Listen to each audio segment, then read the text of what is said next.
ವಕೀಲರ ಸಂಘದ ಸದಸ್ಯರಾಗಿರ್ತಕ್ಕಂಥ ಸದಾಶಿವ ರೆಡ್ಡಿ ಅವರ ಮೇಲೆ ಅವರ ಕಚೇರಿಗೆ ಹೋಗಿ ಹಲ್ಲೆ ಮಾಡಿ ವಿಡಿಯೋ ರೆಕಾರ್ಡ್ ಮಾಡಿದ್ದಾರೆ ಮತ್ತು ಅವರಿಗೆ ಮಾನಸಿಕ ಹಲ್ಲೆ ಮಾಡಿದ್ದಾರೆ.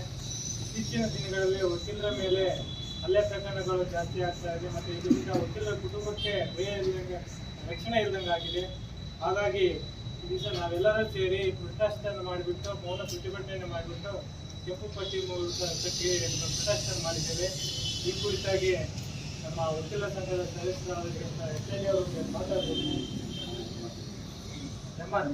ಕಳೆದ ವಾರ ಬೆಂಗಳೂರಿನಲ್ಲಿ ನಡೆದಿರುವಂತಹ ಒಂದು ಘಟನೆ ತುಂಬಾ ಬೆಚ್ಚಿ ಬೀಳಿಸುವಂತಹದ್ದಾಗಿದೆ.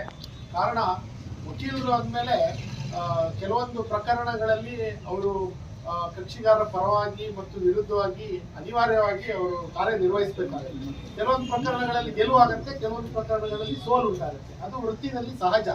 ಆದ್ರೆ ಆ ಒಂದು ವೃತ್ತಿಗೆ ಸಂಬಂಧಪಟ್ಟಂತೆ ಯಾವುದೇ ಒಂದು ಪ್ರಕರಣಕ್ಕೆ ಸಂಬಂಧಪಟ್ಟಂತೆ ಫಲಿತಾಂಶ ಬಂದಾಗ ಸಂಬಂಧಪಟ್ಟ ಪಕ್ಷಗಾರರ ಕಡೆಯವರು ಬಂದು ವಕೀಲರ ಕಚೇರಿಗೆ ನುಗ್ಗಿ ಒಂದು ದಾಖಲೆ ಮಾಡ್ತಾರೆ, ಒಂದು ದಾಳಿ ಮಾಡ್ತಾರೆ ಅಂದ್ರೆ ಹಾಗಾದ್ರೆ ವಕೀಲರು ವೃತ್ತಿ ನಡೆಸೋದೇ ತುಂಬಾ ಕಷ್ಟ ಅನ್ನುವ ಒಂದು ಪರಿಸ್ಥಿತಿ ನಿರ್ಮಾಣ ಆಗಿದೆ ಅಂತ ನಮಗೆಲ್ಲ ಅನಿಸ್ತಾ ಇದೆ.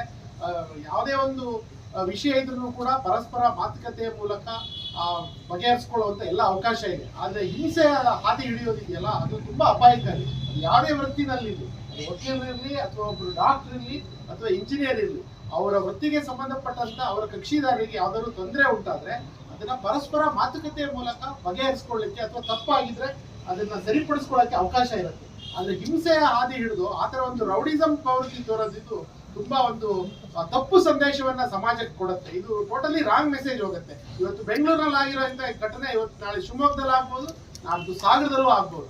ಆದ್ರಿಂದ ನಾವು ವಕೀಲರ ಒಂದು ಹಿತಾಸಕ್ತಿಯನ್ನ ಕಾಪಾಡೋದಕ್ಕೆ ವಕೀಲರ ಪ್ರೊಟೆಕ್ಷನ್ ಆಕ್ಟ್ ಅನ್ನೋ ಒಂದು ಕಾಯ್ದೆ ಬಂದಿದೆ.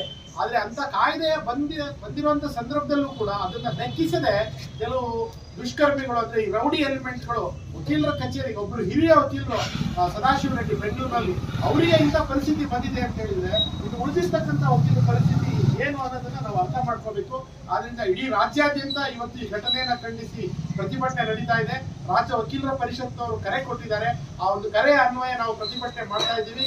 ಈ ಘಟನೆಯನ್ನ ನಾವೆಲ್ಲ ವಕೀಲರು ಕೂಡ ಒಕ್ಕೊರಲಿಂದ ಅತ್ಯಂತ ಉಗ್ರವಾಗಿ ಖಂಡಿಸ್ತಾ ಆ ತಪ್ಪಿತಸ್ಥರನ್ನ ಪೊಲೀಸರು ಬಂಧಿಸಿ ಕೂಡಲೇ ಅವ್ರ ಮೇಲೆ ಕಾನೂನು ಕ್ರಮ ಜರುಗಿಸಬೇಕು ಅಂತ ನಾವು ಒತ್ತಾಯ ಮಾಡ್ತಾ ಇದ್ದೀವಿ. ಉಪವಿಭಾಗಾಧಿಕಾರಿಗಳು ಸಾಗರ ಮಾನ್ಯರ ವಿಷಯ ವಕೀಲರ ಮೇಲೆ ನಡೆದ ಹಲ್ಲೆಯನ್ನು ಖಂಡಿಸಿ ಮನವಿ.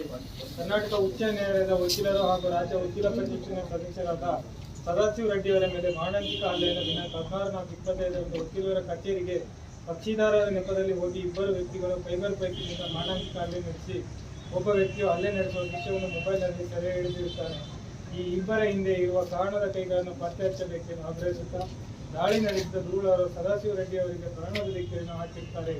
ಹಾಗಾಗಿ ಘಟನೆಗೆ ಸಂಬಂಧಿಸಿದಂತೆ ನಿಷ್ಪಕ್ಷಪಾತವಾಗಿ ತನಿಖೆ ನಡೆಸಿ ತ್ವರಿತವಾಗಿ ನ್ಯಾಯ ಒದಗಿಸಿಕೊಡಬೇಕಾಗಿ ಹಾಗೂ ಇತ್ತೀಚಿನ ದಿನಗಳಲ್ಲಿ ವಕೀಲರ ಮೇಲಿನ ಹಲ್ಲೆ ಪ್ರಕರಣಗಳು ಹೆಚ್ಚಾಗುತ್ತಿದ್ದು ವಕೀಲರ ನ್ಯಾಯಾಲಯದಲ್ಲಿ ನಿರ್ಭೀತಿಯಿಂದ ಕಕ್ಷಿದಾರರ ಪರ ಕೆಲಸ ಮಾಡಲು ಭಯಪಡುವಂತಹ ವಾತಾವರಣ ಇದ್ದು ಇದರಿಂದ ವಕೀಲರ ಕುಟುಂಬಕ್ಕೆ ರಕ್ಷಣೆ ಇಲ್ಲದಂತಾಗಿದ್ದು ಕಾರಣ ವಕೀಲರ ಸಂರಕ್ಷಣಾ ಕಾಯ್ದೆಯನ್ನು ಪರಿಣಾಮಕಾರಿಯಾಗಿ ಜಾರಿ ಮಾಡಬೇಕೆಂದು ಈ ಮೂಲಕ ಸಾಗರ ವಕೀಲರ ಸಂಘವು ಒತ್ತಾಯಿಸುತ್ತದೆ.